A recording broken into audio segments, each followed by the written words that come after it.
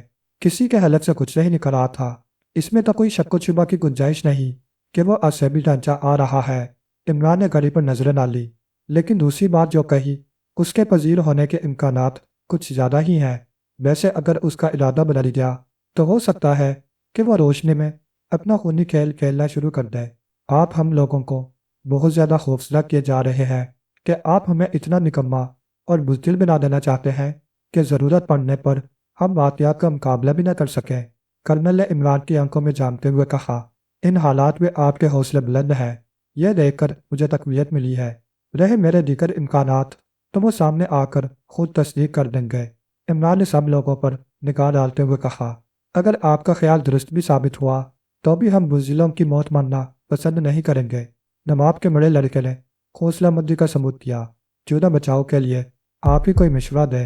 Principal نے تیزی سے کہا، سب سے پہلے تو کیروسین لیمپ روشن کر کے یہی ٹیبل پر رکھ دیا جائے۔ عمران نے کہا، اور کپتان صاحب آپ اپنے طور پر تمام حضرات کی حفاظت لازمن کر ہی لیجئے۔ جوزف آپ کے ہمراہ رہے گا اور میں اپنے لیے یہ نہیں کہہ سکتا کہ حالات کے پیش نظر کدھر کا رخ کروں۔ ہاں، آپ حضرات ایک بات کا خیال رکھیں، اور وہ یہ کہ اگر وہی ڈھانچہ خود یہاں آدم کے تو اس صورت میں تنہا کوئی شخص اس سے نہ ٹکرائے، بلکہ یہاں موجود تمام افراد ایک ساتھ اسے گھیرنے اور گرفت میں لینے کی کوشش کریں۔ ابھی عمران اپنے آخری الفاظ پوری طرح ادا بھی نہیں کر سکا تھا کہ اچانک انہیں ایک ایسی خوفناک آواز سنائی تھی جیسے کہیں دور کوئی بھیڑیا بلایا ہو۔ ان سب کی حالتیں اور غیر ہو گئیں، چہرے پہلے سے زیادہ فاق ہو گئے اور وہ سب اپنی اپنی جگہ پہلے بدلنے لگے۔ عمران کی آنکھیں ہر طرف کا جائزہ لے رہی تھیں۔ پھر عمران اپنے نشست سے اٹھ گیا اور جوزف کے قریب پہنچ گیا اور آہستہ آہستہ اس سے باتیں کرنے لگا۔ جوزف چوکنا ہو کر کھڑا ہو گیا تھا۔ حال میں موت کی سی خاموشی طاری ہو گئی تھی۔ ہر شخص اپنے دل کی دھڑکنیں صاف طور پر سن رہا تھا۔ عین اسی وقت عمران نے پیاز کی طرف جھکتے ہوئے پوچھا، میری گھڑی بند ہو گئی ہے، کیا وقت ہو رہا ہے؟ 2 بج رہے ہیں۔ پیاز نے عمران کو تشویشناک نگاہوں سے دیکھتے ہوئے کہا۔ عمران نے کسی بے فکرے کی طرح اپنا مشغلہ شروع کر دیا۔ چونہ آپ ادھر تشریف رکھیں۔ کرنل محمد علی نے اپنے قریب کے نشست کی طرف اشارہ کرتے ہوئے کہا جو پیاز کی پشت پر کھڑا تھا، شکریہ۔ شاید آپ بھی اب ہر لمحے خوفزدہ ہوتے جا رہے ہیں۔ نہیں، میں بزدل نہیں، میں نے اخلاقاً یہ بات کہی تھی، ورنہ میرے نزدیک آپ کے بیٹھنے نہ بیٹھنے سے کوئی فرق نہیں پڑتا۔ کرنل نے گھبراتے ہوئے کہا، سپر فیاض، میں حال سے باہر جا رہا ہوں، ذرا ایک چکر حویلی میں لگاؤ۔ عمران نے اپنی پلکیں جھپکائیں اور حال کے اندرونی دروازے کی طرف بڑھ گیا۔ پیاز بھی اس کے ساتھ ہی اٹھ گیا۔ غضب کا دلیر شخص معلوم ہوتا ہے، نواب شیفتہ نے حیرت سے کہا۔ عمران کے باہر نکلتے ہی پیاز نے دروازہ اندر سے بند کر لیا تھا۔ اس وقت عمران بہت چوکنا دکھائی دے رہا تھا۔ اس نے روشن راہداری کے درمیان پہنچ کر آس پاس کا ماحول جائزہ لیا اور پھر واپس دروازے سے ٹک کر کھڑا ہو گیا۔ دوسرے ہی لمحے اس نے اندرونی جیب سے ایک مخصوص ساعت کا ٹراک میٹر نکالا اور بلیک چرو سے رابطہ قائم کرنے کی کوشش کرنے لگا۔ دوسری طرف سے سگنل فوراً ہی ریسیو کر لیا گیا۔ وہ 5-7 منٹ تک اس سے رابطہ قائم کیا رہا۔ اس کے بعد اس نے واپس اسے جیب میں رکھ لیا۔ اچانک وہی پراسرار تیز گھبراہٹ پھر سنائی دی اور اس کے بعد ہی ایک خطرناک قسم کا لرزا دینے والا قہقہا حویلی کے در و دیوار سے ٹکرایا تھا۔ عمران نے تیزی سے مخصوص انداز میں دروازہ کھٹکھلایا اور دروازہ کھل گیا۔ دروازہ فیاض نہ کھلا تھا۔ شاید باہر نکلتے وقت عمران نے اسے اپنے اس قسم کے اشارے کے متعلق سمجھا دیا تھا۔ عمران کے دوبارہ حال میں داخل ہوتے ہی ایک بہت ہلکی سی کھٹ کی آواز وہی دروازے پر پیدا ہوئی تھی۔ دوسرے ہی لمحے عمران نے اچھلنے کا مظاہرہ کیا تھا اور وہ اچھل کر دروازے کی طرف مڑا تھا۔ پھر اس نے دوسری بار بھی چھلانگ لگائی تھی اور اس کچل کود کے انداز میں وہ اس میز کے دوسرے سرے کی طرف جا رہا تھا جدھر اب تک اس کی پشت رہی تھی۔ پیاز خود نہیں سمجھ رہا تھا کہ اس پر آخر یہ کس قسم کا دورہ پڑ گیا ہے کہ اس کے قدم زمین پر پڑتے ہیں اور وہ پھر اچھل کر مخالف سمت میں آگے کی طرف چھلانگ لگا دیتا ہے۔ پھر وہ اسی انداز میں میز کے سرے پر پہنچ کر اچکا تھا اور میز کے سرے پر ہاتھ اٹکاتے ہوئے اچک کر میز کے ایک کونے پر بیٹھ گیا۔ اب اس بڑی ڈائننگ ٹیبل کے ایک سرے پر نواب شیفتہ درمیانی حصے میں اپنی نشست پر بیٹھے ہوئے تھے اور ٹھیک سامنے دوسرے حصے پر عمران۔ بقیہ مری ہوئی نشستیں اس تھوڑے سے فاصلے سے شروع ہو کر نواب شیفتہ تک آباد ہی رہی تھی۔ اچانک پھر وہی گھبراہٹ ابھری اس مرتبہ آواز پہلے کے مقابلے میں تیز تھی۔ میں آ رہا ہوں۔ اسی ڈھانچے کی خوفناک آواز نے لوگوں کے جسم میں ایک تھرتھری سی پیدا کر دی، اور ابھی وہ سنبھل بھی نہ پائے تھے کہ اچانک تمام عمارت اندھیرے میں ڈوب گئی۔ حال میں تاریکی پھیلتے ہی نواب شیفتہ کی چیخ سنائی دی اور ساتھ کیروسین لیمپ بجھ گیا۔ پھر حال میں بہت سی چیخیں ابھری۔ ایسا لگ رہا تھا جیسے ان میں سے ہر شخص کا کوئی انجانی طاقت گلا گھونٹ رہی ہو، اور وہ لوگ دہشت زدہ ہو کر چلا رہے ہوں۔ پیاز، ریوالور سنبھالو اور ٹارچ روشن کرو، عمران کی تیز آواز ابھری۔ پھر اسی اندھیرے میں عمران نے اس بڑی ڈائننگ ٹیبل پر کھڑے ہو کر پیاز کی مخالف سمت میں چلا اگا دی، اور وہ کسی سے الجھ پڑا۔ ایسا لگا تھا جیسے وہ کرسیوں سے ٹکراتا ہوا فرش پر گرا ہو۔ ادھر وہ ٹارچ جس کی طرف اندھیرے میں پیاز نے ہاتھ بڑھایا تھا شاید کہیں نیچے گر پڑی تھی۔ تمام حال میں ایک قیامت خیز ہنگامہ برپا ہو گیا تھا۔ اس گہرے اندھیرے میں کچھ بھی دکھائی نہیں دے رہا تھا، اور ابھی مشکل سے کوئی 1 منٹ کا مختصر ترین عرصہ گزرا ہوگا کہ فرش سے آگ کی لپٹیں ابھریں، اور فیاض وغیرہ نے اپنی جگہوں سے مختلف سمت میں اچھل کر چھلانگیں لگائی تھیں۔ یہ آگ کی تیز لپٹیں فرش کے ٹھیک اسی حصے سے ابھری تھیں جہاں سے کچھ دیر قبل نواب شیفتہ کی چیخ ابھری تھی۔ آگ کی تیز تیز لپٹیں پھر ایک لمحے کے لیے فرش سے ابھریں، اور وہ ہال کی چھت کی طرف لپکتی ہوئی تیزی سے غائب ہو گئیں۔ ان حالات میں کسی کے بھی اوصاف درست نہیں تھے۔ خواتین کی چیخیں اور بھی جان لیوا ثابت ہو رہی تھیں۔ کیپٹن، لیمپ روشن کرنے کی کوشش کرو، عمران کی آواز ابھری۔ وہ اب بھی اس اندھیرے میں کسی سے گتھا ہوا تھا۔ اب اس طرف عمران اور کسی اجنبی کے اور کوئی موجود نہ تھا، جدھر سے ایک ایک لمحے کے بعد وہ پراسرار اور حیرت انگیز آگ کی لپٹیں برابر ابھر رہی تھیں، اور محض ان کی وجہ سے کبھی کبھی حال ایک پل کے لیے روشنی میں نہا کر پھر تالیکے میں ڈوب جاتا۔ اسی روشنی کا سہارا لے کر پیاز کیروسین لیمپ کی طرف لپکا، اور خود کو ان آگ کی لپٹوں کی زد سے بچا کر لیمپ اٹھانے میں کامیاب ہو گیا۔ پیاز نے کیروسین لیمپ روشن کرنے میں دیر نہیں کی۔ لیمپ کے روشن ہوتے ہی فرش سے اٹھنے والی آگ کی لپٹیں غائب ہو گئیں۔ پھر عمران ڈائننگ ٹیبل کے نیچے سے کسی کو گھسیٹتا ہوا برآمد ہوا۔ یہ کرنل محمد علی تھا۔ شاید اندھیرے میں عمران نے اسی پر چھلانگ لگائی تھی، اور وہ دونوں ایک دوسرے سے گتھے ہوئے اور لڑتے ہوئے میز کے نیچے گئے تھے۔ ان کے آس پاس رکھی ہوئی کرسیاں ادھر ادھر اونتی پڑی ہوئی تھیں۔ اچانک حال دوبارہ روشن ہو گیا۔ عمران نے رومال سے اپنا چہرہ صاف کرتے ہوئے حال کا مخور جائزہ لیا۔ خواتین مسیریوں کے قریب کھڑی ہوئی کانپ رہی تھیں۔ جمیکا ترے فرش پر ہی ایک طرف بے ہوش پڑی ہوئی تھی۔ جہاں کچھ دیر پہلے نواب شیفتہ کی چیخ ابھری تھی وہاں نواب شیفتہ کا پتہ نہیں تھا، اور نہ ہی وہ کرسی موجود تھی جس پر نواب شیفتہ بیٹھے ہوئے تھے۔ حال کا اندرونی دروازہ بند تھا۔ پھر نواب شیفتہ کی چیخ اور ان کی پراسرار گمشدگی کیا معنی رکھتی تھی؟ وہ بھی ان کی کرسی کے ساتھ ہی۔ نواب صاحب قائم ہیں؟ کیا وہ عصبی ڈھانچے کا شکار ہو گئے؟ حال کے مختلف گوشوں سے مختلف آوازیں بڑھنے لگیں۔ نواب صاحب کہاں گئے؟ فیاض نے تشویشناک نگاہوں سے عمران کی طرف دیکھتے ہوئے کہا۔ مجھے افسوس ہے کہ انہیں آسمان نے اٹھا لیا، عمران نے بڑے اطمینان سے کہا۔ کیا مطلب؟ بیک وقت کئی آوازیں ابھری۔ وہ اس عصبی ڈھانچے کا شکار ہو گئے؟ نہیں، نرگسی خانم کی چیخ انتہائی دلخراش تھی، اور پھر وہ فرش پر جھولتی ہوئی ڈھیر ہو گئیں۔ ان دونوں کے لڑکے آگے بڑھے، اور انہوں نے آگے بڑھ کر انہیں گرنے سے روک کر ہاتھوں پر سنبھال لیا۔ جوزف اپنی جگہ پر ہی ڈٹا ہوا تھا۔ شاید عمران نے اس کے فرائض میں یہ بھی شامل کر دیا تھا کہ وہ ان خواتین کی نگرانی بھی کرتا رہے جو حال میں موجود تھیں، اور حال میں اتنے بڑے ہنگامے، اتنی افراتفری کے باوجود وہ اپنی جگہ سے ٹس سے مستہ ہوا تھا۔ کیپٹن فیاض، آپ کرنل کو باندھ کر ایک کونے میں پٹک دیجیے، عمران نے کہا۔ فیاض نے سوالیہ نگاہوں سے اس کی طرف دیکھا، لیکن عمران وہاں سے ہٹ کر جوزف کی طرف بڑھتا چلا گیا۔ کوئی تکلیف؟ عمران نے جوزف سے کہا۔ حلق سوکھ رہا ہے باس۔ جوزف کی آنکھیں سرخ ہو رہی تھیں۔ میرے ساتھ چل پیارے، باہر اب بھی بارش زوروں پر ہو رہی ہے۔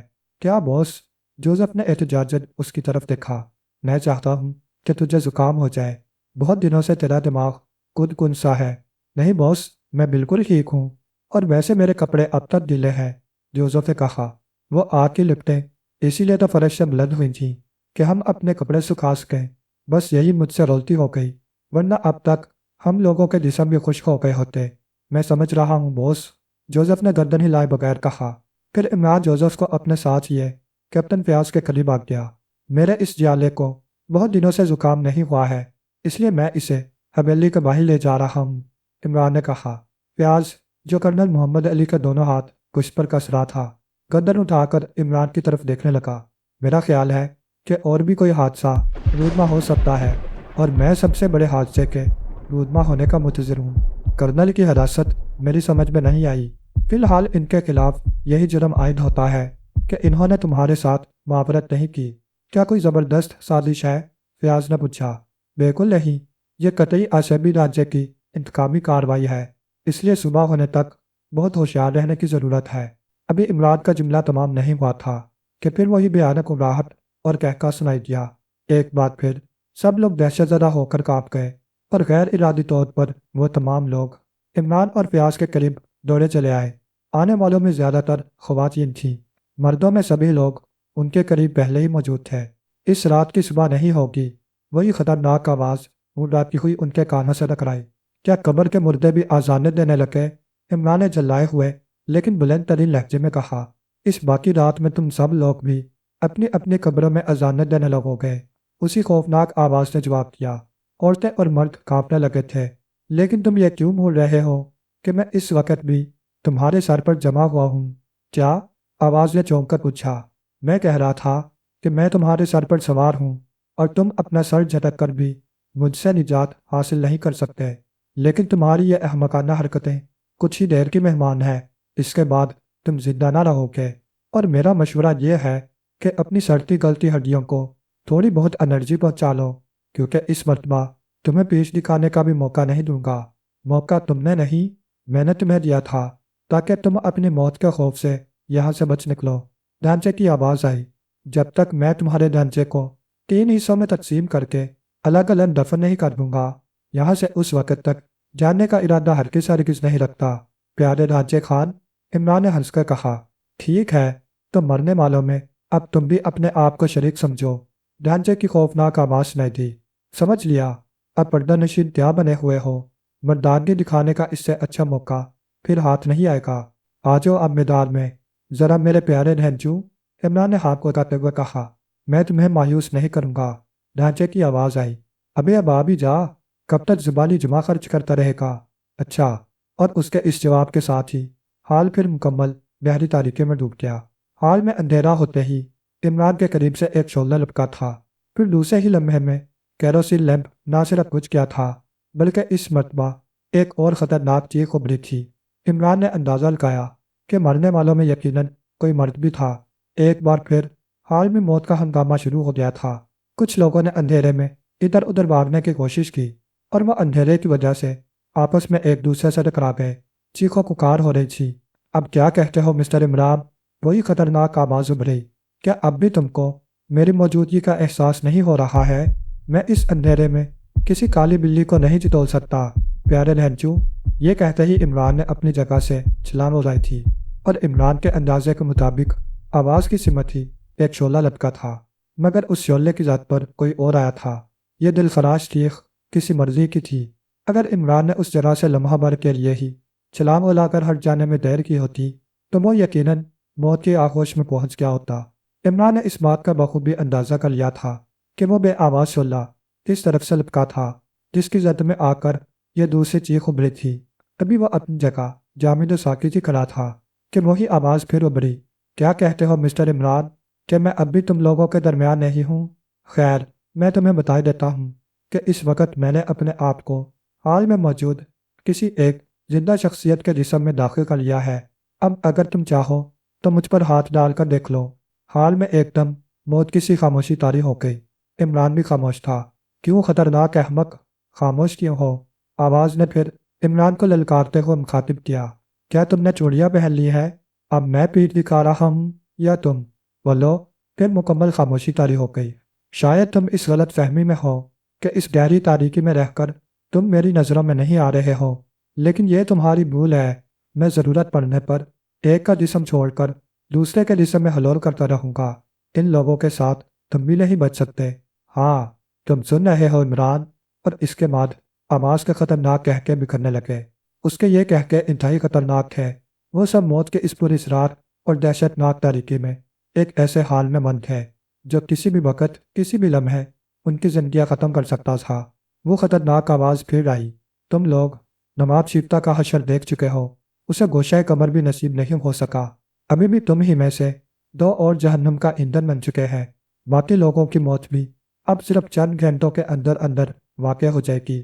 تم میں سے کوئی اس صبح کو خوش آمدید نہیں کہہ سکے گا، جس کے انتظار میں یہ رات تمہارے لیے ایک صدی کی رات اور یہ حال زندگی کا مقبرہ بنا ہوا ہے۔ لیکن میرا انتقام کتنا بھیانک ہے، یہ لوگوں نے سوچا بھی نہیں ہوگا۔ اب کچھ دیر بعد تم لوگ اپنی اپنی موت کے لیے تیار رہنا۔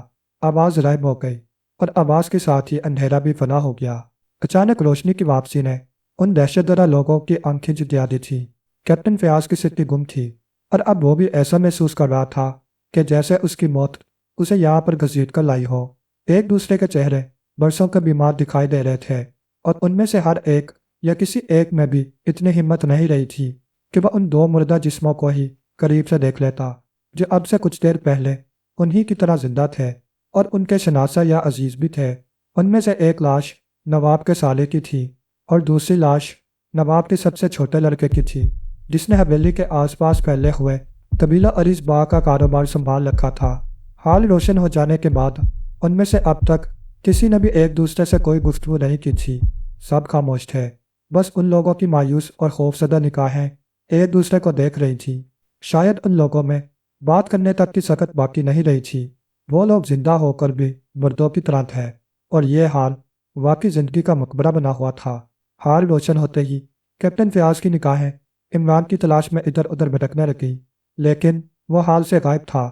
البتہ پرنسپل عبدالغفور، جسے وہ یہ سمجھ رہا تھا کہ وہ مارے خوف اور دہشت کے بے ہوش ہو گیا ہے، بے ہوش ہونے کے باوجود بھی اس کے دونوں ہاتھ پشت پر جکڑے ہوئے تھے۔ پھر فیاض کو یہ سمجھنے میں دیر نہیں لگی کہ یہ حرکت عمران ہی کی تھی، لیکن وہ اچانک اس اندھیرے میں کدھر غائب ہو گیا تھا؟ یہ سوال بار بار اس کے ذہن میں چکر کاٹ رہا تھا۔ تقریباً 15-20 منٹ کے بعد ہال کا اندرونی دروازہ دھیرے دھیرے کھلنا شروع ہوا اور ان لوگوں کی نگاہیں ادھر اٹھ گئیں، ساتھ ہی ان کی جانیں نکلنا شروع ہو گئی۔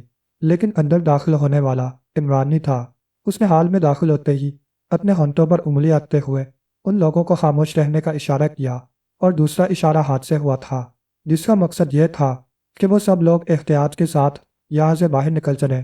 پھر یہی ہوا، وہ تمام زندہ افراد روشنی کے باوجود احتیاط سے قدم اٹھاتے ہوئے عمران کے قریب پہنچ گئے اور ان کو عمران باہر راہداری میں لے آیا۔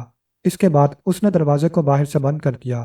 عمران کی قیادت میں وہ سب لوگ خاموشی سے راہداری طے کرتے رہے۔ وہ ان کو حویلی کے پچھلے حصے میں لے جا رہا تھا۔ آنگن اور برآمدہ طے کرنے کے بعد وہ اس اندھیرے میں ڈوبے ہوئے کمرے کے دروازے پر ٹھہر گیا، جو اسٹور روم کا کام دیتا تھا۔ عمران نے آہستگی کے ساتھ دروازہ کھولا اور اندر داخل ہو گیا۔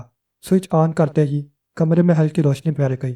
کمرہ خاصا کشادہ تھا اور اس میں رکھے ہوئے سامان کے باوجود اس میں اتنے گنجائش تھی کہ وہ لوگ آسانی سے اس میں پناہ لے سکتے تھے۔ البتہ یہاں بیٹھنے کے لیے کوئی معقول چیز دستیاب نہیں تھی۔ آپ سب کو اسی کمرے میں پناہ لینا ہے، عمران نے مدھم لہجے میں کہا، اور جہاں تک ممکن ہو لائٹ آف ہی رکھیں۔ اور کپتان صاحب، اس نے فیاض کو براہ راست مخاطب کرتے ہوئے کہا، آپ میرے ساتھ آئیے، ہم نرگسی خانم اور جمیکت علی کو یہاں لے آئیں جو وہاں بے ہوش پڑی ہے۔ پھر وہ جوزف سے مخاطب ہوا، تم یہیں رہو گے؟ اوکے بوس، جوزف مستعدی سے بولا۔ پھر وہ دونوں کمرے سے نکل آئے اور بے آواز قدموں سے واپس راہداری میں چل پڑے۔ سپر فیاض، عمران نے اس کے شادے پر ہاتھ رکھ کر آہستہ سے کہا، معاملہ بہت خطرناک صورت اختیار کر دیا ہے۔ اب اس میں کسی شبہ کی گنجائش ہی نہیں رہی۔ کیوں نہ ہم ان سب لوگوں کو لے کر حویلی سے فرار ہونے کی کوشش کریں؟ کیا تم یہ سمجھتے ہو کہ باہر نکل کر اتنی دیر بھی زندہ رہ سکو گے؟ سپر فیاض خاموش رہا۔ تم کہاں غائب ہو گئے تھے؟ چند لمحے رک کر فیاض نے اس سے پوچھا۔ ان سب کے لیے محفوظ مقام تلاش کرنے، اور عمران نے جملہ ادھورا چھوڑ دیا۔ اس نے رکتے ہوئے کچھ سننے کی کوشش کی تھی۔ اپنا اطمینان کر لینے کے بعد اس نے پھر کہا، ہاں تمہیں کیا کہہ رہا تھا سپر فیاض؟ تم اپنی غیر حاضری کے بارے میں بتا رہے تھے۔ فیاض نے یاد دلایا، وہ پھر اور کسی وقت پر اٹھا رکھو۔ کیا مطلب؟ فیاض اسے حیرت سے دیکھتا ہوا بولا، یہ وقت مطلب بتانے کا بھی نہیں ہے پیارے، کیونکہ نرگسی بیگم کو اٹھانا ہے۔ فیاض خاموش ہو گیا۔ اس کے بعد وہ لوگ خاموشی سے راہداری طے کرنے لگے۔ ہال کے دروازے پر پہنچ کر عمران نے احتیاط سے دروازے کا ہینڈل جھٹکایا اور پھر خفیف سی درز پیدا کر کے اندر جھانکنے لگا۔ اپنا اطمینان کر لینے کے بعد وہ لوگ اندر داخل ہو گئے۔ پھر جس قدر جلد ممکن ہو سکتا تھا ان دونوں نے نرگسی خانم اور جمیکا دلیل کو اپنے کاندھوں پر لادا اور واپس چل پڑے۔ ہال سے باہر نکلنے کے بعد عمران نے دوبارہ دروازہ بند کیا اور چل پڑا۔ واپسی پر وہ اور بھی تیز تیز قدم اٹھا رہا تھا، البتہ فیاض کو ذرا دشواری پیش آ رہی تھی۔ تمام راہداری خاموشی اور خیریت سے ہی طے ہوئی تھی۔ جوزف دروازے پر ہی ڈٹا ہوا تھا۔ اس نے انہیں اندر داخل ہونے دیا اور دروازہ دوبارہ بند کر لیا۔ لائٹ، عمران نے آہستہ سے کہا، اور جوزف نے آگے بڑھ کر سوئچ آن کر دیا۔ کمرے میں دھندلی روشنی پھیل گئی۔ عمران اور فیاض نے نرگسی خانم اور دھمکا تھری کو ایک دیوار کے قریب فرش پر لٹا دیا۔ کیا ہم لوگ یہاں محفوظ رہ سکیں گے؟ نواب شیفتہ کے منجلے لڑکے نے عمران سے پوچھا۔ اگر محفوظ نہ بھی رہ سکیں تو جائے کہاں؟ عمران کا لہجہ سپاٹ تھا۔ ویسے میں آپ کو اسی مقصد سے یہاں لایا ہوں، عمران نے مزید کہا۔ اچھا کپتان صاحب، اس مرتبہ عمران نے فیاض کو مخاطب کر کے کہا تھا، اب میں یہاں سے قسط لینا چاہتا ہوں۔ کیا مطلب؟ فیاض چونک کر حیرت سے بولا۔ مطلب مت پوچھو پیارے کپتان صاحب، بھکو مت، فیاض آہستہ سے گھبرایا۔ وہ ڈھانچہ ایک قبر میں ٹانگیں پسارے آرام کر رہا ہے۔ کیا؟ فیاض حیرت سے اسے دیکھنے لگا۔ ہاں، میرا یہی خیال ہے۔ ہو سکتا ہے کہ وہ ابھی صرف بیٹھا ہوا ہی ہو، عمران نے سپاٹ لہجے میں کہا۔ آخر تم کہنا کیا چاہتے ہو؟ عمران نے پھر سب کو بری طرح چونکا دیا تھا، اور وہ سب نیم مردہ ہو کر بھی اس کی باتیں حیرت زدہ ہو کر سننے پر مجبور تھے۔ فی الحال میرا ارادہ یہی ہے کہ صبح ہونے سے قبل میں خود اسے جانوں۔ یہ کہاں تک مناسب ہے کہ وہ ہر بار خود ہم تک پہنچتا ہے؟ تو پھر میں بھی تمہارے ساتھ چلتا ہوں، فیاض نے کہا۔ نہیں، صرف جوزف کو میں اپنے ساتھ لیے جا رہا ہوں۔ تمہارا ان لوگوں کے درمیان رہنا ضروری ہے، ورنہ یہ لوگ اس حالت کو پہنچ گئے ہیں کہ ایسی ویسی معمولی بات پر دم توڑ دیں گے۔ عمران نے اسے سمجھاتے ہوئے کہا۔ کیا جوزف کو یہاں نہیں چھوڑا جا سکتا؟ نہیں، کیوں نہ؟ عمران نے اس کی بات کاٹتے ہوئے تیزی سے کہا۔ یہ وقت باتوں میں برباد کرنے کا نہیں ہے سپر فیاض۔ ویسے میں جانتا ہوں تمہاری انگلیوں میں تناؤ پیدا ہو رہا ہے اور تم اس کا گلا گھونٹ دینا چاہتے ہو، مگر حالات فی الحال اس کی اجازت نہیں دیتے۔ ٹھیک ہے، کیپٹن فیاض پرسوچ انداز میں سر ہلا کر آہستہ سے بولا۔ یہاں اب اگر کوئی نئی صورتحال پیش آئی تو اس سے میں نپٹ لوں گا۔ ہاں، اسی لیے میں ان لوگوں کو تمہاری سپرد کیے جا رہا ہوں، پیارے فیاض جاپانی۔ عمران نے یہ بات آہستہ سے کہی تھی۔ ٹھیک ہے، تم جاؤ، میں ادھر سنبھال لوں گا، فیاض نے سینہ پھلاتے ہوئے ایک شان سے کہا، اور عمران فیاض کی طرف گھوم گیا۔ اے سیاہ رات کے سفید فام شہزادے، چل، آج میں تیری شادی سورج کی بیٹی سے کراؤں گا، عمران نے جوزف کے شانے پر آہستہ سے ہاتھ مارتے ہوئے کہا۔ یہ کیا مذاق بوس؟ شادی کے نام پر جوزف نے برا سا منہ بناتے ہوئے احتجاج کیا تھا۔ مذاق نہیں، میں سچ مچ تیری شادی کرانا چاہتا ہوں پیارے۔ میں شادی نہیں کروں گا بوس۔ شادی تو تجھے کرنی پڑے گی کیونکہ تیرے باپ نے بھی شادی کی تھی بوس۔ میرا حلق، مجھے معلوم ہے کہ تیرا حلق خشک ہو رہا ہے، فکر مت کر میرے پیارے۔ پہلے میں تیری پیاس بجھاؤں گا، پھر شادی کے بارے میں سوچوں گا۔ یہ کہتے ہوئے عمران نے اسے باہر چلنے کا اشارہ کیا اور وہ دونوں اس کمرے سے باہر نکل آئے۔ عمران جوزف کو اپنے ساتھ لیے بے آواز قدموں سے راہداری طے کر رہا تھا۔ یہاں ایک لمحے کے لیے رک کر اس نے ان کمروں پر نظر ڈالی جو حال کی مخالف والی رو میں تھے اور جن میں حویلی سے متعلقہ ملازمین کو منتقل کیا گیا تھا جو اسی حویلی کے جنوبی حصے میں رہتے تھے۔ اس کے بعد وہ راہداری طے کر کے حویلی کے صدر دروازے، جو بیرونی دروازہ تھا، کے قریب پہنچ گیا۔ یہاں ٹھہر کر اس نے دروازے سے کان لگا کر کچھ سنگن لینے کی کوشش کی، پھر وہ آہستہ سے دروازہ کھول کر باہر نکل آیا اور جوزف کے باہر آ جانے کے بعد دروازہ بند کر دیا۔ باہر گہری تاریکی تھی جس نے ان دونوں کو اپنے سیاہ وجود میں جذب کر لیا تھا۔ عمران اندازے کے مطابق حویلی کی شمالی سمت میں چل رہا تھا، جوزف اس کے ساتھ قدم ملائے چل رہا تھا۔ بارش تیز تھی اور اس کے شور میں ان کے قدموں سے پیدا ہونے والی آواز کے ابھرنے کا سوال ہی پیدا نہیں ہوتا تھا۔ ہم کہاں چل رہے ہیں بوس؟ جوزف نے سرگوشی کے لہجے میں پوچھا۔ بس یہ مت پوچھ اور چپ چاپ چلا چل پیارے، اور دیکھتا جا کہ پردہ غیب سے کیا ظہور میں آتا ہے، عمران نے کہا۔ مگر بوس، جوزف نے کچھ کہنا چاہا تھا مگر عمران نے فوراً ہی اس کی بات کاٹ دی تھی۔ بس خاموش رہ، یہ وقت کچھ کہنے یا سننے کا ہرگز نہیں ہے۔ اوکے بوس، جوزف خاموش ہو گیا اور اس کے ساتھ چلتا رہا۔ پھر عمران ایک جگہ ٹھہر گیا۔ یہاں سے حویلی کی حدود ختم ہو رہی تھی اور چھوٹے چھوٹے درختوں کا سلسلہ شروع ہونے جا رہا تھا۔ عمران نے اپنی جیب سے ایک چھوٹی سی پینسل ٹارچ نکال لی اور کلائی پر بندھی ہوئی ریسٹ واچ پر نظریں ڈالی۔ دراصل یہ گھڑی نہیں تھی بلکہ ایک جدید قسم کا سمت پیما آلہ تھا جو بظاہر ایک رسٹ واچ کی ساخت اور شکل کا تھا۔ اس میں لگا ہوا بڑا کانٹا سمت بتاتا تھا اور چھوٹا کانٹا اس فاصلے کو جس سے اسی کا دوسرا آلہ دور رہتا تھا۔ اس جدید قسم کی ساخت کے دو آلے ایک دوسرے کے لیے کام کرتے تھے اور ایک دوسرے کے لیے سمت اور فاصلے ظاہر کرنا ہی ان کا کام تھا۔ لہٰذا عمران اس وقت اسی دوسرے آلہ کے فاصلے اور سمت کے متعلق جاننا چاہتا تھا۔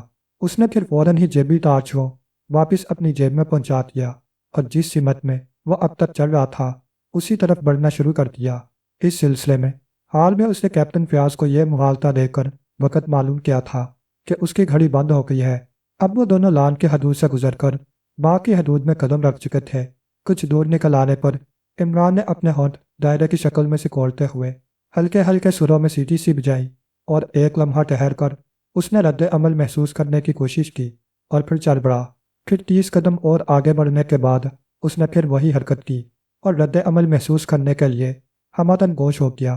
پھر اس نے قریب ہی کے ایک چھوٹے سے درخت کے پاس سے جواباً وہی آواز سنی اور اس نے جوزف کا ہاتھ تھاما اور ادھر ہی بڑھ گیا۔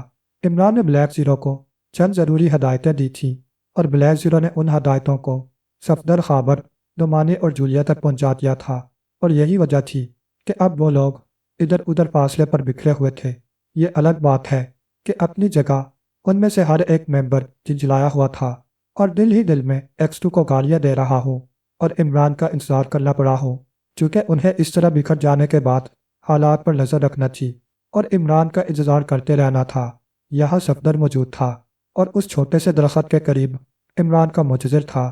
اندازے کے مطابق عمران نے وہاں پر پہنچ کر کہا، کیا لے آئے ہو؟ ہاں، جواب ملا۔ گڈ، اور کوئی خاص بات؟ عمران نے پوچھا۔ میں نے ادھر کسی کو آتے جاتے نہیں دیکھا، صفدر نے جواب دیا۔ یہ گفتگو بہت محتاط رہ کر کی جا رہی تھی۔ لاؤ، وہ چیز کہاں ہے؟ ایک لمحے کی خاموشی کے بعد عمران نے کہا، یہ رہی۔ یہ کہتے ہوئے صفدر نے ایک بوتل عمران کو تھما دی تھی اور عمران نے اسے جوزف کی طرف بڑھاتے ہوئے کہا، ابیو بلا نوش، اسے ایک ہی سانس میں چڑھا چا۔ شکریہ باس، جوزف نے خوش ہونٹوں پر زبان پھیرتے ہوئے جواب میں کہا، اور پھر اس نے بوتل کا کاٹ کھول کر ایک ہی سانس میں پوری بوتل اپنے معدے میں ڈال لی تھی۔ حالت تر ہو کیا؟ عمران نے اس سے پوچھا۔ یس باس، خوب تر ہو کیا، جوزف نے خالی بوتل قریب کی جھاڑیوں میں پہنتے ہوئے کہا۔ چلو، عمران نے کہا، اور وہ تینوں اب ایک ساتھ چل پڑے۔ کچھ دور چلنے کے بعد انہیں جولیا بھی مل گئی۔ وہ بھی اس مخصوص اشارے پر ہی ان کے قریب آئی تھی۔ اس کے قریب آنے پر عمران نے سرگوشی کی۔ ہیلو جولیا، ہپ، یہاں تمہاری ملاقات کسی بھوت سے تو نہیں ہوئی تھی؟ میں اس جن کا انتظار کر رہی تھی جو اس وقت مجھ سے ہم کلام ہے۔ جولیا کی مدھم آواز میں غصہ کی جھلک نمایاں تھی۔ یہ تمہارا باس بھی سنکی ہے، عمران نے اس کی بات انسنی کرتے ہوئے کہا۔ بھلا یہاں تم لوگوں کی مٹی بلیچ کرنے کی کیا ضرورت ہے؟ میں تو تفریحی موڈ میں تھا، اس لیے اس طرف چلایا۔ آخر معاملہ کیا ہے؟ ہم لوگ دن میں بھی اس طرف کا جائزہ لینے کے لیے بھیجے گئے تھے، صفدر نے پوچھا۔ کنفیوشس نے کہا ہے کہ اگر چند نادان کوئی احمقانہ سوال کریں تو ان کے سوال پر اپنا سر دھننے سے بہتر ہے کہ اسے مسکرا کر ٹال جاؤ، عمران نے درویشانہ لہجے میں کہا، اور صفدر منہ کر خاموش ہو گیا۔ پھر عمران نے جولیا سے پوچھا، یہاں تمہاری ملاقات کسی سے نہیں ہوئی؟ ٹیک کری کسی آہٹ سے، شاید کوئی میرے قریب سے ہو کر گزرا تھا، جولیا نے آہستہ سے جواب دیا۔ دیر ہو گئی ہوگی، عمران نے پرسوچ انداز میں کہا۔ ہاں، کافی دیر، جولیا بولی۔ عمران نے پھر جیب سے وہ ننھی سی ٹارچ نکال لی اور کلائی پر بندی کھڑی نما چیز پر روشنی ڈال لی۔ اس کے بعد اس نے ٹارچ بجھا کر اپنی جیب میں ڈال لی۔ پھر اس نے جیب میں سے چنگم کا پیکٹ نکال کر کھولا اور ایک پیس منہ میں ڈال کر دانتوں سے کچلنے لگا۔ کیا وقت ہوا ہے؟ صفدر نے پوچھا۔ بڑا نازک وقت ہے پیارے صفدر اے رانی، عمران چنگم چباتا ہوا بولا۔ کیا مطلب؟ میری گھڑی بند ہے پیارے، عمران نے اسے ٹالتے ہوئے کہا۔ او، آؤ، عمران نے آگے بڑھتے ہوئے کہا، اور وہ لوگ عمران کی قیادت میں آگے بڑھنے لگے۔ اس مرتبہ عمران بہت زیادہ محتاط نظر آ رہا تھا۔ آگے چل کر ان میں 2 کا اور اضافہ ہو گیا تھا۔ یہ خابر اور نعمانی تھے۔ کوئی خاص بات؟ ہاں، ادھر جھاڑیوں میں بہت دیر پہلے کھڑکھڑاہٹ سی ہو گئی تھی، خابر نے جواب دیا۔ عمران نے جواباً کچھ نہیں کہا۔ وہ اس وقت ان جھاڑیوں میں سب کے بیچ گرا ہوا تھا۔ اس نے پھر جیبی ٹارچ کی روشنی رسٹ واچ پر ڈالی۔ دونوں سوئیاں ایک دوسرے پر لرز رہی تھی۔ ایک بات غور سے سب لوگ سن لیں، عمران نے سب کو مخاطب کرتے ہوئے کہا، کیا جب تک میں نہ کہوں کوئی گولی نہ چلائے گا؟ البتہ زور آزمائی اور ہاتھا پائی کی آپ لوگوں کو پوری اجازت ہوگی۔ اب میرے پیچھے ان جھاڑیوں میں داخل ہوتے جانا ہے، ایک دوسرے کا ہاتھ پکڑ لو اور بہت زیادہ محتاط رہنے کی ضرورت ہے، عمران نے ہدایت کی۔ پھر عمران احتیاط سے آگے بڑھا اور جھاڑیوں میں گھسنے لگا۔ جب بھی تاج کی نہایت مدھم روشنی سے ہی وہ اپنا کام چلا رہا تھا، بقیہ لوگ لائن کی شکل میں اس کے پیچھے تھے۔ چونکہ ہوا تیز تھی اور ہوا کی تیزی کی وجہ سے جھاڑیاں آپس میں ٹکرا رہی تھیں، اس کے باوجود وہ لوگ انہیں سرکانے میں احتیاط سے کام لے رہے تھے، اور پھر وہ ایک ایک کر کے جھاڑیوں سے گزرتے ہوئے اندر آ گئے۔ ڈلتی ہوئی رات کے اس حصے میں تاریکی کے باوجود اتنی سیاہی باقی نہیں رہی تھی کہ 2-4 قدم کے فاصلے پر وہ ایک دھندلائی قبر نہیں دیکھ سکتے تھے۔ اونچی اونچی جھاڑیوں کے درمیان گری ہوئی سفید قبر تھی۔ قبر کے آس پاس کا فرش نما چبوترا بھی پختہ بنا ہوا تھا۔ ان لوگوں نے ایک دوسرے کی طرف حیرت بھرے انداز میں دیکھا، لیکن عمران محویت کے عالم میں اس قبر کا بغور جائزہ لے رہا تھا۔ اس نے ایک جگہ ٹھہر کر دوبارہ کلائی پر ٹارچ سے روشنی ڈالی اور پھر واپس قبر کی طرف متوجہ ہو گیا۔ بقیہ لوگ سب کے سب بے حس و حرکت کھڑے ہوئے تھے، ان کے چہروں پر اب بھی حیرت کے آثار پھیلے ہوئے تھے۔ عمران قبر کی سطح پر ہاتھ پھیرتا پھر رہا تھا۔ اس طرف سے مایوس ہو کر اس نے چبوترے پر بھی وہی عمل کیا۔ اپنا ایک چکر مکمل کر لینے کے بعد وہ احمقانہ انداز میں پلکیں جھپکاتا ہوا کچھ سوچتا رہا اور جھکے جھکے ادھر ادھر کچھ دیکھنے لگا۔ پھر وہ اپنے سر جھٹکتے ہوئے صفدر کی طرف بڑھا اور جیبی تاج اس کی طرف بڑھا کر اسے قریب رہنے کا اشارہ بھی کیا۔ صفدر اس کے قریب آ گیا۔ عمران بلی کی طرح جلتا ہوا قبر کے سرہانے پہنچا اور قبر کے سرہانے لگے ہوئے اس پتھر کو دیکھنے لگا جو کتبے کی حیثیت رکھتا تھا۔ صفدر اس ننھی سی تاج سے اس کتبے پر روشنی ڈالا تھا اور عمران چبوترے پر لیٹ کر اس کتبے کی جڑیں اپنی انگلیوں سے ٹٹول رہا تھا، لیکن اسے اس طرف سے بھی مایوسی کا سامنا کرنا پڑا تھا۔ یہ تم کیا کر رہے ہو؟ جولیا جو اب تک خاموش کھڑی تھی حیرت سے بولی۔ چپ رہو، قبر کھول کر مردے کا کفن چرانے کی کوشش کر رہا ہوں۔ اب میں نے یہی دھندا شروع کر دیا ہے، بڑا اچھا دھندا ہے، عمران نے سنجیدگی سے کہا۔ کیا بکواس ہے؟ جولیا منہ بنا کر جلائے ہوئے لہجے میں بولی۔ اچھا بس خاموش رہو اور مجھے اپنا کام کرنے دو، جہنم میں جاؤ۔ جولیا جلا گئی۔ تمہارے ساتھ ہی جاؤں گا وہاں بھی، اکیلے میرا دل نہیں لگے گا جہنم میں، عمران نے کہا، اور پھر وہ اپنے کام میں مصروف ہو گیا۔ کچھ دیر کے بعد اس نے کتبے کے دونوں اوپری کناروں کو پکڑ کر موڑنے کی کوشش کی۔ کتبے کے پتھر میں ہلکی سی جنبش ہوئی اور اس جنبش کے ساتھ ہی قبر کے اوپری حصے میں بھی ہلکی سی حرکت پیدا ہوئی۔ عمران کی آنکھیں چمکنے لگی۔ پھر وہ دھیرے دھیرے اس کتبے کو داہنی جانب موڑنے لگا اور قبر ایک طرف سے نیچے سے اوپر کی طرف اٹھ کر تلسی ہونے لگی۔ چند لمحات کے بعد ہی وہ قبر ایک طرف کو اٹھ کر رک گئی اور قبر کے ہٹنے سے جس حصے میں خلا پیدا ہو گیا تھا اس میں سے نہایت ہلکی ہلکی روشنی نکل کر باہر پھیلنے لگی۔ پیارے صفدر ایرانی، عمران نے صفدر کی جانب مڑ کر کہا۔ یس سر، صفدر مستعدی سے بولا۔ بس اب یہ ٹارچ بجھا کر میرے حوالے کر دو کیونکہ اب اس کا کام ختم ہو گیا ہے۔ اوکے سر، یہ لیجئے، صفدر نے ٹارچ بجھا کر اس کے حوالے کرتے ہوئے کہا۔ عمران نے ٹارچ لے کر جیب میں ڈال لی اور قبر کے اس روشن حصے کی طرف بڑھنے لگا۔ اپنا اطمینان کر لینے کے بعد اس نے قبر کے اندر جھانکا۔ اندر زینہ دکھائی دے رہا تھا۔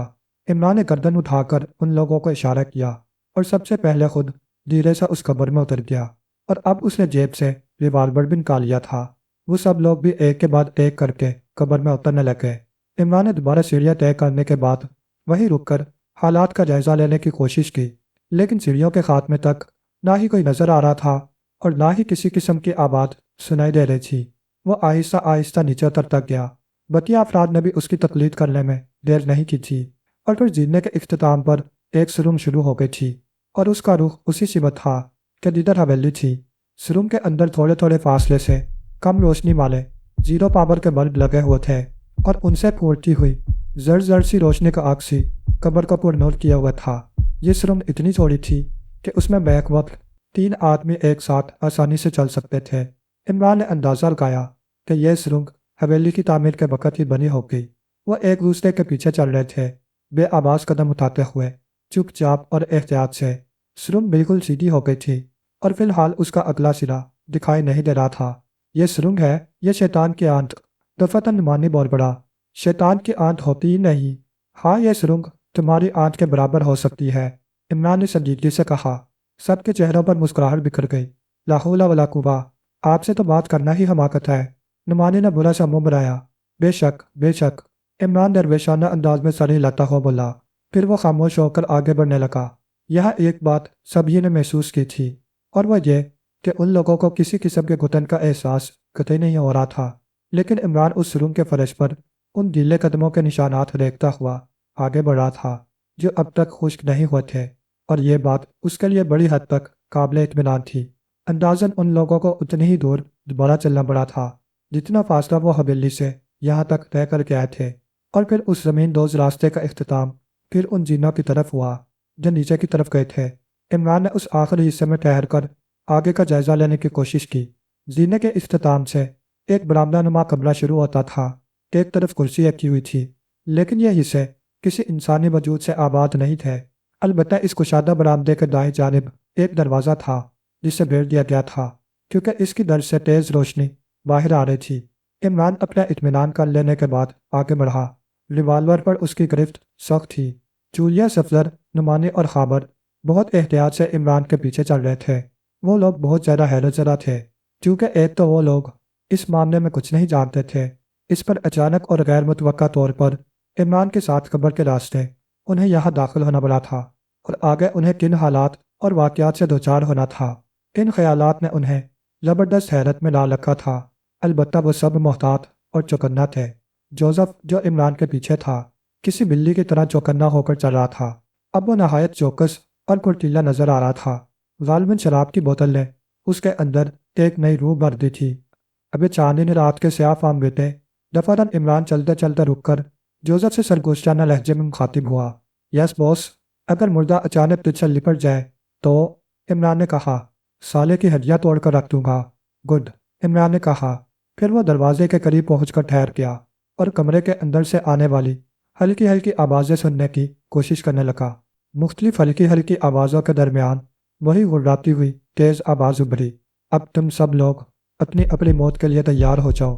عمران کے ساتھیوں کو ایسا محسوس ہوا جیسے ان کے پیروں تلے سے زمین کھسک گئی ہو۔ وہ لوگ اپنی تیز تیز سانسوں پر قابو پانے کی کوشش کرنے لگے۔ تم لوگ خاموش کیوں ہو؟ کیا سام سو گیا ہے تم لوگوں کو؟ اسے گڑگڑاتی ہوئی آواز نے ان سب کو پھر مخاطب کیا۔ اور اے چالاک احمق، تو یہ سمجھتا ہے کہ یہاں سے زندہ بچ کر نکل جائے گا، لیکن اب تو یہ دیکھے بغیر نہیں رہے گا کہ سب سے پہلے تیری موت ہی دوسروں کو اپنی موت کا یقین دلائے گی۔ اس کے بعد ایک ایک تڑپ تڑپ کر مر جائے گا۔ کوئی کسی کی موت پر نہ تو آنسو بہائے گا اور ہمدردی۔ اس حویلی کی موت اتنی ہی انوکھی ہوگی اور شاندار بھی۔ وہ ڈاتی ہوئی آواز ایک لمحے کے لیے رک گئی۔ یہ کون بول رہا ہے بوس؟ جوزف نے پوچھا۔ قبر توڑ مردہ، عمران نے اس کی طرف دیکھے بغیر آہستہ سے کہا۔ او، مگر یہ کس سے کہہ رہا ہے؟ جوزف نے پھر سوال کیا۔ تجھے وارننگ دے رہا ہے۔ میں دیکھتا ہوں اس حرامزادے کو۔ جوزف نے جوش میں آگے بڑھنا چاہا۔ ابے ٹھہر جا میرے شیر، عمران نے جلدی سے اسے پکڑ لیا۔ چھوڑ دو بوس، میں اس مردود کو جہنم کے اندر پہنچا کر رہوں گا۔ جوزف خونخوار درندوں کی طرح اڑایا۔ ابے ابھی رک جا، کیوں میرا بنا بنایا کام بگاڑنا چاہتا ہے؟ تم کہتے ہو تو رک جاتا ہوں، بس اب چپ چاپ کھڑا رہ، عمران نے کہا۔ پھر اس نے آہستہ آہستہ گردن آگے بڑھانے کی کوشش کی۔ اندر کیا تھا اور اسے وہاں کن حالات سے دوچار ہونا تھا، یہ سب دیکھے بغیر کوئی قدم نہیں اٹھا سکتا تھا۔ اور پھر وہ اندر جھانکنے لگا۔ شاید یہ بھی اتنا ہی بڑا حال تھا جتنا کہ حویلی میں، اور اس کی تعمیر بھی اسی انداز کی تھی۔ زمین دوز راستے کی نسبت یہاں تیز روشنی تھی، اور اس حال کے اندر وہی آسیابی ڈھانچہ موجود تھا، لیکن وہ اس دروازے سے کافی فاصلے پر تھا۔ ڈھانچے سے 10-15 فٹ کے فاصلے پر کوئی مشین رکھی ہوئی تھی، اور 4 آدمی اس مشین پر جھکے ہوئے تھے، لیکن ان چاروں کے علاوہ تقریباً 8 آدمی اور بھی موجود تھے۔ حال کے دوسرے حصوں میں کیا تھا، عمران کی نظر اس پر نہیں آ سکی تھی، کیونکہ وہ ڈر سے وہی سب دیکھ سکتا تھا جو اسے نظر آ رہا تھا۔ مشین پر جھکے ہوئے آدمیوں میں سے ایک نے مشین کا سوئچ بند کیا ہے، اور گردن اٹھاتے ہوئے اس نے ڈھانچے کی طرف دیکھا تھا۔ میں کچھ کمزوری محسوس کر رہا ہوں ڈاکٹر، ڈھانچے نے اپنے قریب کھڑے ہوئے ایک معمر لیکن صحت مند شخص سے کہا۔ اس کے چہرے پر سفید داڑھی تھی اور اس کے بال رخصت ہو چکے تھے۔ تمہیں آج ایک اور انجیکشن کی ضرورت ہے، اسی معمر آدمی نے کہا جسے ڈاکٹر کہہ کر مخاطب کیا گیا تھا، لیکن ڈاکٹر پرتشویش نگاہوں سے ڈھانچے کو دیکھتے ہوئے بولا۔ اس مرتبہ حویلی میں سے کسی قسم کی آواز نہیں ابھری۔ تم بھی عجیب ہو ڈاکٹر، ڈھانچے نے ایک کرسی گھسیٹتے ہوئے بیٹھ کر کہا۔ اس سے قبل وہ یہ دیکھ چکے ہیں کہ عمران کی آواز پر اندھیرے میں فائر کیا گیا تھا، تاکہ اس کی زندگی پہلے ختم کی جائے۔ جب وہ لوگ اس بات سے باخبر ہو چکے ہیں کہ آواز پر بھی انہیں موت کا نشانہ بنایا جا سکتا ہے تو وہ احتیاطاً خاموشی رہیں گے۔ وہ کچھ سوچتے ہوئے کہہ رہا تھا۔ اس کے علاوہ ڈانچے نے چند لمحے کی خاموشی کے بعد دوبارہ کہنا شروع کیا، میں انہیں یہ بھی بتا چکا ہوں کہ میں انہی میں سے کسی کے بھی جسم میں داخل ہو کر انہیں موت کی آغوش میں پہنچا سکتا ہوں۔ ظاہر ہے کہ ان حالات میں بھی وہ ایک دوسرے کو مشکوک نگاہوں سے دیکھنے پر مجبور ہو گئے ہوں گے، لیکن تم نے جس شخص کا نام عمران بتایا تھا اس کے متعلق ہم لوگ اب تک اندھیرے میں ہیں۔ وہ اب تک ختم ہوا ہے یا نہیں؟ ڈاکٹر نے اسے دریافت کیا۔ تم عجیب قسم کے سوالات کر رہے ہو ڈاکٹر، ڈانچے نے حیرت سے ڈاکٹر کی طرف دیکھ کر کہا، اور پھر اسی سے خاتم ہوا۔ اب جب میں نے اس لومڑی کے بچے کو للکارا تھا کہ جواباً اس نے مجھ سے جو کچھ کہا تھا وہ تم نے بھی سن لیا تھا۔ چونکہ وہ اس وقت اندھیرے میں تھا اس لیے ہمارے طے شدہ پروگرام کے مطابق اس کی آواز پر ہی فائر کیا گیا تھا۔ پھر ہم نے ایک چیخ بھی سنی تھی کہ اب بھی اس کے بعد کسی شک و شبہ کی گنجائش باقی رہتی ہے۔ میں بھی یہی سوچ رہا ہوں کہ اس کی آواز پر پرنسپل نے اسے ختم کر دیا۔ اگر ایسا نہ ہوتا تو اب تک یقیناً دوسرا فائر بھی ہو چکا ہوتا۔ پھر تب سے اس کی آواز بھی سنائی نہیں دی ہے۔ میرا خیال یہ ہے، ڈھانچے نے پرخیال انداز میں کہا، کہ حال میں موجود بتیا تمام لوگ عمران کی موت کے بعد حد درجہ دہشت زدہ ہو چکے ہیں۔ اب ان میں سے بیشتر اس حالت میں بھی نہیں رہے ہوں گے کہ اپنی موت کے علاوہ اور بھی کچھ سوچ سکیں۔ اگر تمہارے اس خیال کو صحیح تسلیم کر لیا جائے تو بقیہ افراد کو اب 1 گھنٹے کے اندر اندر ختم کیا جانا ضروری ہے، اور یہ کام ہمیں اب ذرا سا بھی وقت ضائع کیے بغیر انجام دے ڈالنا چاہیے، ورنہ صبح ہوتے ہی ہمارے تمام پلان دھرے رہ جائیں گے۔ پھر تم ہی بتاؤ ڈاکٹر کہ اب مجھے کیا قدم اٹھانا چاہیے۔ ویسے یہ حالات اس صورت میں رونما ہی نہیں ہوتے اگر یہ لوگ میری دھمکی کا اثر لے کر شام ہونے تک حویلی کو خالی کر دیتے، لیکن برا ہو اس کمبخت عمران کا جو اپنے 2 ناموں کے ساتھ یہ جانے کہاں سے آ رکھا ہے۔ مجھے اس نے اپنا نام عمران بتایا تھا اور حویلی کے لوگ اسے غضنفر علی کے نام سے جانتے ہیں، اور اسی نے نواب شیفتہ کو مشورہ دیا تھا کہ وہ لوگ اگر اس حال میں جمع ہو کر رات گزاریں تو ان کی زندگیاں محفوظ رہیں گی۔ لیکن اس سے کیا فرق پڑا، ہم لوگ اب انہیں ختم کرنے والے ہیں۔ ڈاکٹر نے تیزی سے کہا، یہ تو ٹھیک ہے، لیکن اگر وہ ایسا نہیں کہتا اور دوسرے وہ یہاں ان لوگوں کے درمیان نہیں ہوتا تو کیا اس صورت میں وہ اس حویلی کو خالی کر کے نہیں باہر جاتے؟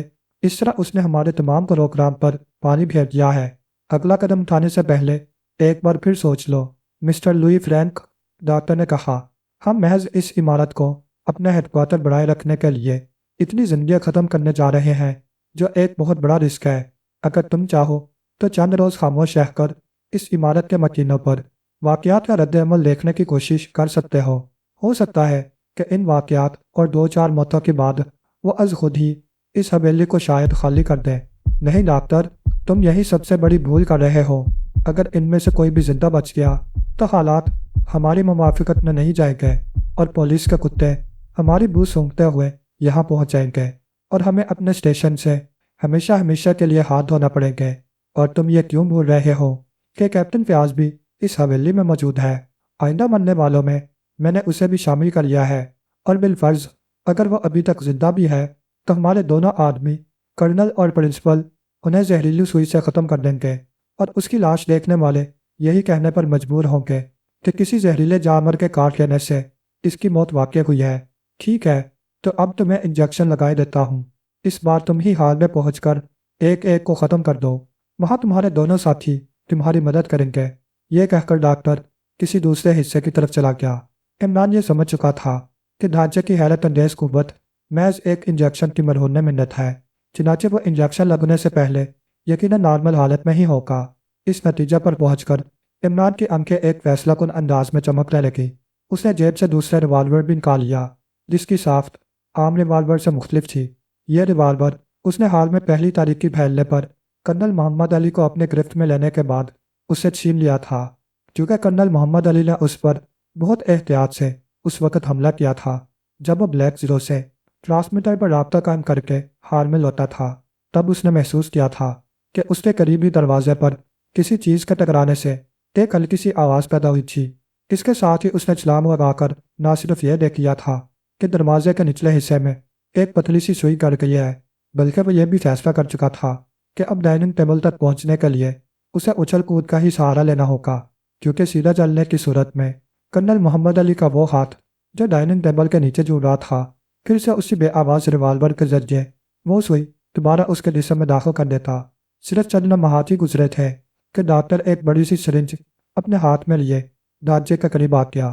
قریب کھڑے ہوئے دو آدمیوں نے آگے بڑھ کر اس ڈھانچے کے ہاتھ پیر سے پہلے ایک پتلی سی جھلی علیحدہ کی، اس کے بعد سیاہ اور سفید رنگ سے پینٹ کیا ہوا ایک کھوکھلا فولادی ہاتھ لوئی فرینک کے گوشت والے ہاتھ سے علیحدہ کر لیا۔ پھر وہ لوگ اس کے آستین کو الٹ کر اوپر چڑھا رہے تھے تاکہ ڈاکٹر اس کے بازو میں کوئی حیرت انگیز سیال انجیکٹ کر سکے۔ عمران نے پیچھے پلٹ کر اپنے ساتھیوں کو اشارہ کیا اور تیزی سے دروازے کو دھکیل کر اندر داخل ہو گیا۔ وہ سب لوگ اس طرح چونک پڑے تھے جیسے اچانک موت نے ان کے سروں پر دعویٰ بول دیا ہو۔ ان میں سے 3 آدمیوں نے تیزی سے اپنی جیبوں کی طرف ہاتھ بڑھانا چاہے اور ٹھیک اسی وقت عمران کے ریوالور سے یکے بعد دیگرے 3 فائر ہوئے۔ وہ لوگ چیخیں مارتے ہوئے الٹ کر فرش پر آ رہے بتیا لوگ سکتے کے عالم میں اسے گھور رہے تھے۔ فوراً ہی جوزف اور صفدر عمران کے درمیان پہنچ گئے۔ تم میں سے کوئی حرکت نہ کرے ورنہ بتیا لوگ شعلوں اور ان زہریلو سوئیوں کا مقابلہ نہیں کر سکیں گے جو ان ریوالوروں سے نکلنے کے لیے پال توڑ رہی ہے۔ او تم لومڑی کے بچے، لوئی فرینک جلائے ہوئے لہجے میں بڑھایا، ابیو قبر کی اولاد، میں انسان ہوں اور قبر میں اذان دیتا ہوا یہاں تک پہنچا ہوں تاکہ تجھ جیسے مردے کو انسانی جسم عطا کر سکوں۔ پھر عمران نے اپنے ساتھیوں کو آواز دی۔ دوسرے ہی لمحے سب لوگ اندر آ گئے۔ ان سب لوگوں کی جیبیں خالی کر دو، عمران نے اپنے ساتھیوں سے کہا، اور صفدر وغیرہ نے ایسا ہی کیا۔ آخر تم ہو کون؟ ڈاکٹر نے تیزی سے سوال کیا۔ تم مجھے بھی اپنے قبیلے ہی کا سمجھ لو، ویسے میں تم لوگوں کا پرانا خدمت کار ہوں۔ کیا تم بھی کسی تنظیم سے تعلق رکھتے ہو؟ ہاں، لیکن پولیس والی یا ہنٹر والی تنظیم سے نہیں۔ چور اور ساہوکار اپنا سلوک دونوں کے ساتھ ایک سا رہتا ہے۔ یہ کہتے ہوئے عمران کے ریوالور سے پھر ایک شعلہ لپکا اور ڈاکٹر تڑپتا ہوا نیچے آ گرا۔ تم ابھی مرو گے نہیں ڈاکٹر، البتہ تمہارا ایک پیر بیکار ہو گیا ہے، عمران نے کہا۔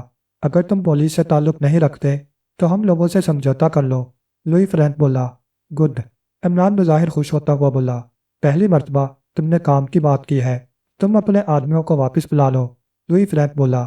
ہرگز نہیں، عمران نے کہا۔ ادھر عمران کے ساتھیوں نے لوئی فرینک کے سب آدمیوں کے ہاتھ ان کی تائیوں سے کس کر باندھ دیے تھے۔ کیا میں اٹھ سکتا ہوں؟ لوئی فرینک عمران پر نظریں جمائے ہوئے تھا۔ البتہ ڈاکٹر، وہ بے تحاشا عمران کو گالیاں بکا تھا۔ قبر کے مردے اتنی آسانی سے نہیں اٹھا کرتے، تمہارا جنازہ اٹھانے کے لیے میں اپنے ساتھیوں کو لے آیا ہوں، عمران نے رپٹ کر کہا۔ 2 لاکھ میں معاملہ طے کر لو، لوئی فرینک بولا۔ ذرا دم لو، ایسے سودے اتنی آسانی سے طے نہیں ہو جایا کرتے، عمران نے کہا، پھر لمحہ بھر رک کر بولا۔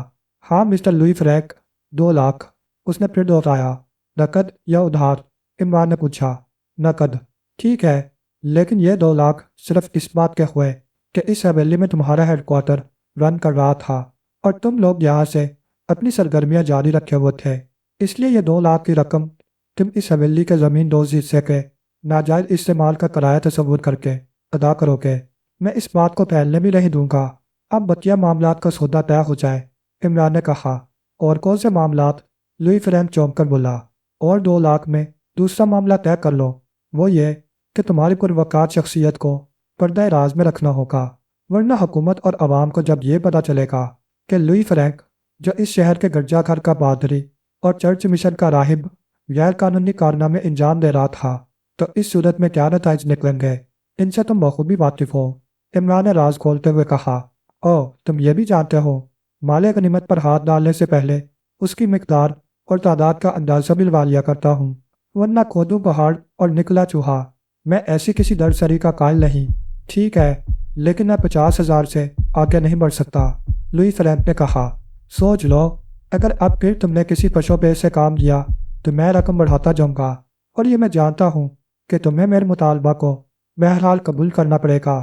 ٹھیک ہے، اب میرے ساتھیوں کو کھلواؤ، تم شاید بہت عجلت میں ہو، لیکن ابھی تمام معاملات طے کہاں ہوئے ہیں؟ لوئی فرینک نے سوالیہ نگاہوں سے اس کی طرف دیکھا۔ اب آ جاؤ ان غیر قانونی حرکات کی طرف جس کے لیے حویلی کے اس حصے کو تم نے اپنے مصرف میں لانا شروع کر رکھا تھا۔ یہاں آج تک کوئی غیر قانونی کام نہیں ہوا، میں بھی کہتا ہوں اس وقت بھی یہاں تم لوگوں کی موجودگی غیر قانونی نہیں۔ کیا میں غلط کہہ رہا ہوں؟ تمہارے پاس اس کا کوئی ثبوت نہیں ہو سکتا کہ میں نے اس عمارت کے استعمال کے علاوہ اور کوئی غیر قانونی کام کیا ہو؟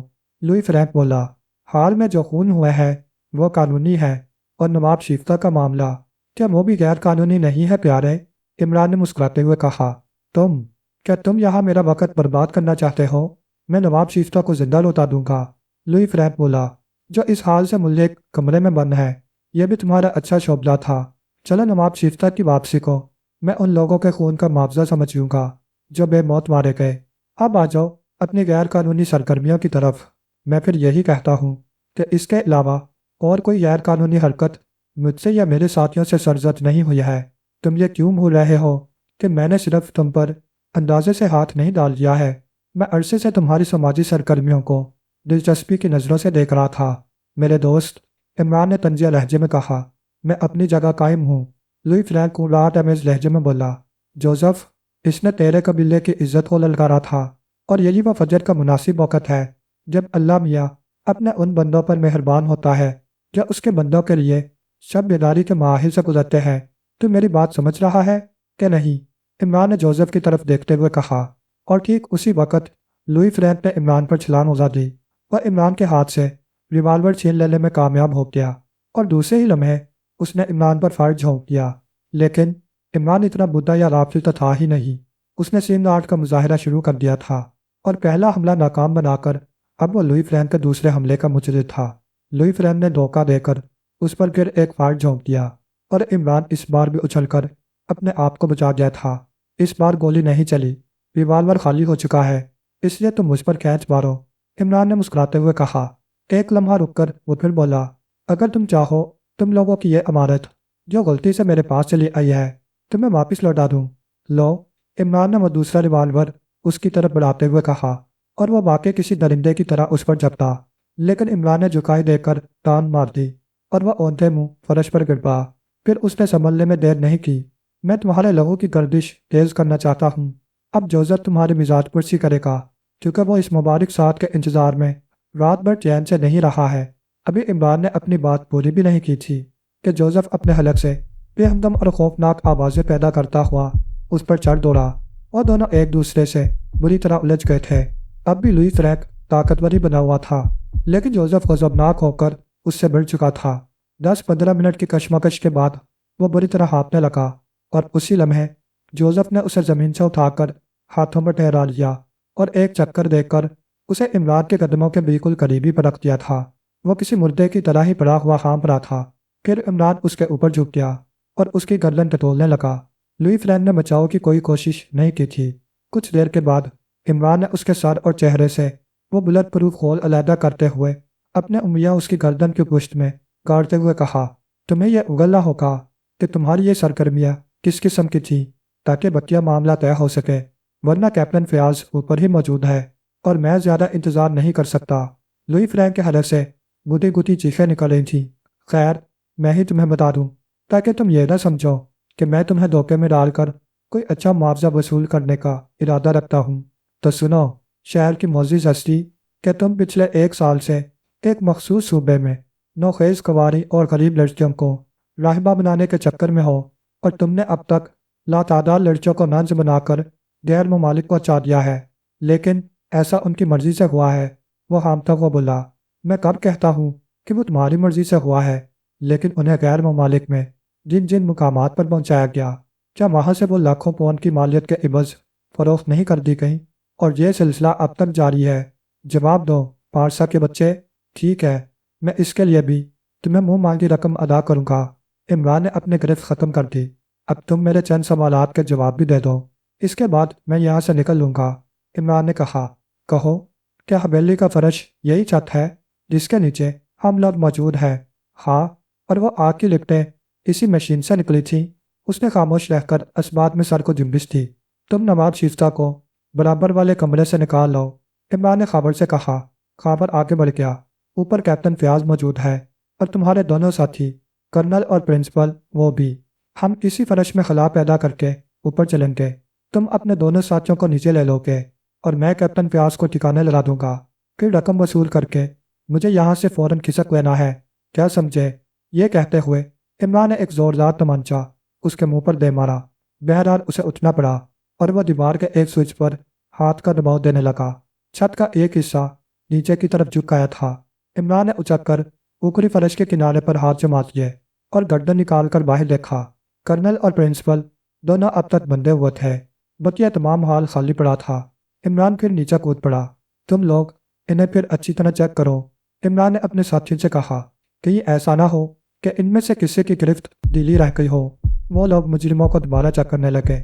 ٹھیک ہے، عمران نے کہا، اب میں جا رہا ہوں، میری واپسی تھوڑی دیر بعد ہوگی۔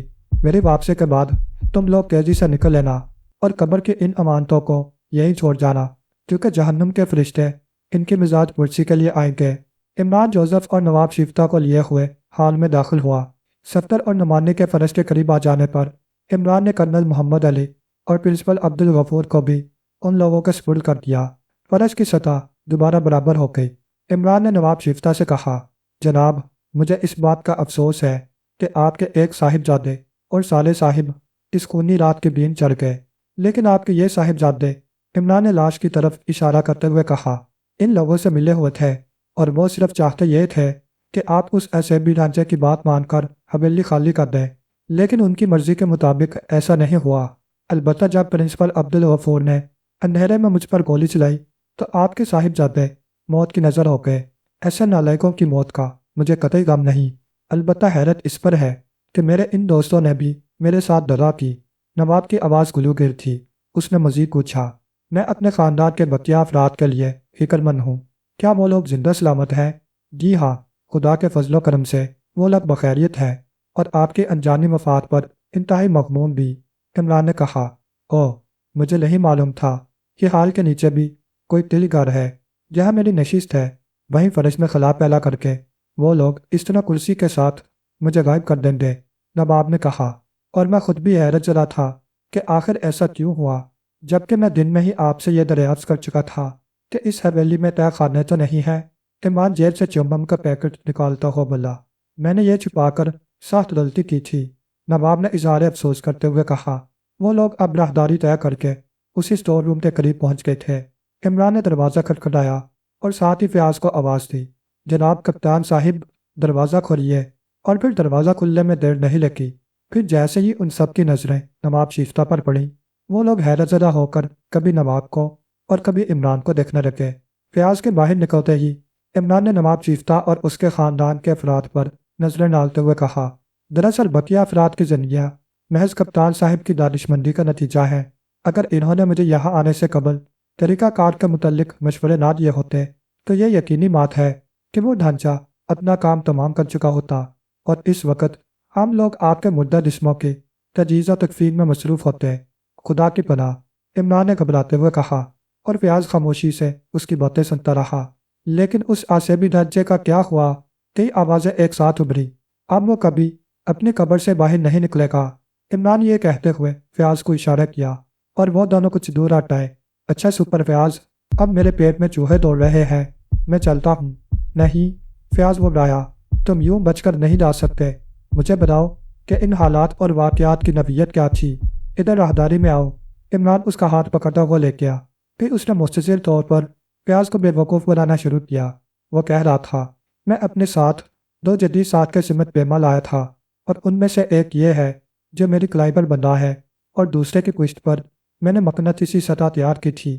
تم پوچھو کہ کیوں، تو اس کے لیے یہ خاکسار پہلے ہی عرض کر دے کہ ایسا صرف تمہارے بیان سے اندازہ لگایا تھا، کیونکہ تم نے کہا تھا کہ اس ڈھانچے پر گولیاں اثر نہیں کرتی۔ دوسرے، وہ انتہائی طاقتور ہے، اور جب رات تمہارے سامنے ہی اس ڈھانچے سے پہلی مرتبہ ٹکراؤ ہوا تو اپنا کام بن گیا۔ بس اسی وقت اس کی تار کے پچھلے حصے میں چپک گیا تھا۔ میرے اسی تعویذ نے مجھے اس تک پہنچایا، پھر میری اس کی مدبیر ہوئی، بس اس کے بعد قصہ ختم۔ یہ کہتے ہوئے عمران نے آگے بڑھنا چاہا، لیکن فیاض نے روک دیا۔ ارے یہ کیا کرتے ہو؟ وہ سب لوگ ادھر ہی دیکھ رہے ہیں۔ ویسے میں تمہیں یہ بھی بتا دوں کہ اس حال کے مختلف گوشوں سے ابھرنے والی آوازیں ان خفیہ لاؤڈ سپیکروں سے نشر ہوا کرتی تھی جو حال میں رکھی ہوئی کتابوں کے الماری کے پیچھے ان کی تہدار پشت میں فکس ہے۔ مگر ان 2 بے ہوش لوگوں کا کیا ہوا جو نواب کے دوست اور مہمان تھے؟ فیاض نے اسے عجیب نظروں سے گھورتے ہوئے پوچھا۔ اچھا، وہ ریٹائرڈ کرنل اور پرنسپل؟ ہاں، ابھی ان لوگوں نے ہماری واپسی پر اپنے تمام ہوش و حواس درست کرتے ہوئے یہاں سے باہر لینے کی استدعا کی تھی۔ بکو مت، فیاض نے منہ بنایا۔ سچ کہہ رہا ہوں، میں نے لاکھ سمجھایا کہ قبلہ و محترم جو دوائے دل فروخت کرتے ہیں وہ اپنی دکان بڑھا کے، لیکن انہوں نے مجھ غریب فقیر کی ایک نہ سنی۔ شاید اب تو وہ کافی دور نکل گئے ہوں گے، عمران نے کہا۔ اور وہ وہاں جو لاشیں پڑی ہوئی ہیں، فیاض نے کہا۔ اس میں میرا کوئی قصور نہیں ہے پیارے سپر فیاض ترکستانی، عمران بے بسی سے بولا۔ کیا مطلب؟ وہ ڈھانچہ ہی پتہ نہیں کب اور کیسے اندھیرا کر کے وہاں پہنچ گیا تھا اور اپنا کام تھوڑا بہت کام کر کے چلتا بنا۔ تو اب میں چلوں پیارے سپر فیاض؟ فیاض نے اس کے گریبان کی طرف ہاتھ بڑھایا۔ کیا کرتے ہو؟ اگر یہ بھیگا ہوا لباس بھی پھٹ گیا تو مجھے لنگوٹی لگا کر تمہارے گھر دھوبی روانہ پڑے گی۔ ہاں تو تم کیا کہہ رہے تھے؟ عمران بے بسی سے بولا۔ ڈھانچہ، فیاض اڑایا۔ میں یا تم؟ پھر بکواس شروع کر دی تم نے، فیاض بگڑ کر بولا۔ اچھا تو تم اس ڈھانچے کا حشر نشر جاننا چاہتے ہو؟ عمران سنجیدہ صورت بنا کر بولا۔ ہاں، بڑا غیرت والا تھا بیچارہ، عمران ٹھنڈی سانس بھر کے موہوم لہجے میں بولا۔ کیا بکتے ہو؟ وہ نہایت غیرت مند تھا سپر، اور خوددار بھی۔ جب اس نے دیکھا کہ تم نے مجھے اس کے سر پر مسلط کر دیا ہے اور اس کے فرار کی راہ مردود حق مسدود ہو گئی ہے تو پھٹ کر بکھر گیا اور دور دور تک اس کی راکھ پروانہ وار اڑتی چلی گئی۔ بس یا اور کچھ؟ فیاض نے گہری سانس لی۔ اب میں جاؤں سپر؟ عمران نے اجازت مانگی۔ نہیں، جو سپر، میرے ساتھ چلنا، مجھے بھوک لگ رہی ہے لہٰذا اب میں نہیں رکوں گا، عمران نے کہا۔ پھر جوزا سے بولا، ابھی شبتار کے بچے چل، صبح ہو گئی ہے اور میں ایک ساتھ کئی مروؤں کی اذانیں سن رہا ہوں۔ پھر عمران وہاں نہیں ٹھہرا اور جوزف کو لے کر نکل گیا۔ سب لوگ اسے جاتے دیکھ رہے تھے۔